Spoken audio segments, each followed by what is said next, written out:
দেখুন, ভারত থেকে আসা পানি ও টানা কয়েকদিনের বৃষ্টির কারণে বাংলাদেশের 12টি জেলায় ব্যাপক বন্যা ও দুর্যোগের সৃষ্টি হয়েছে। এই পরিস্থিতি উত্তরণে ছাত্রছাত্রীদের ফের প্রশংসা করলেন আলেম মিজানুর রহমান আজহারি। শনিবার বেলা 11টার দিকে নিজের ভেরিফাইড ফেসবুক অ্যাকাউন্ট থেকে দেওয়া এক পোস্টে তিনি শিক্ষার্থীদের প্রশংসা করেছেন।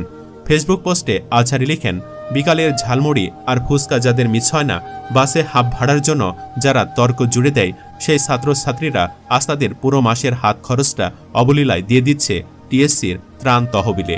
মাশাআল্লাহ, আমরা তো এমন বাংলাদেশেরই স্বপ্ন দেখি। এর আগে গত বৃহস্পতিবার এক পোস্টে তিনি লিখেন, উপকূলীয় এলাকায় টানা ভারী বৃষ্টিপাত এবং ভারতের উজানের পানিতে স্মরণকালের ভয়াবহ বন্যার কবলে ফেনী, নোয়াখালী, লক্ষ্মীপুর, কুমিল্লাসহ দেশের বেশ কিছু অঞ্চল। বন্যা কবলিত এসব এলাকায় সরকারি বেসরকারি সংস্থাগুলোর পাশাপাশি দেশের আপামত তরুণ সমাজকে এগিয়ে আসার আহ্বান রইল। সেনাবাহিনীর সঙ্গে কাঁধে কাঁধ মিলিয়ে স্বেচ্ছাসেবক হিসাবে যোগ দিন। মানুষের জন্য নিরাপদ আশ্রয়ের ব্যবস্থা করুন। আসুন, বরাবরের মতো আমরা সবাই মিলে বানভাসী মানুষের পাশে দাঁড়াই। সম্প্রীতির এই বাংলাদেশে বিপদে আপদে কে হিন্দু, কে বৌদ্ধ, কে খ্রিস্টান, সেটা যে আমরা দেখি না, তা আরও একবার জানান দেওয়ার সময় এটা।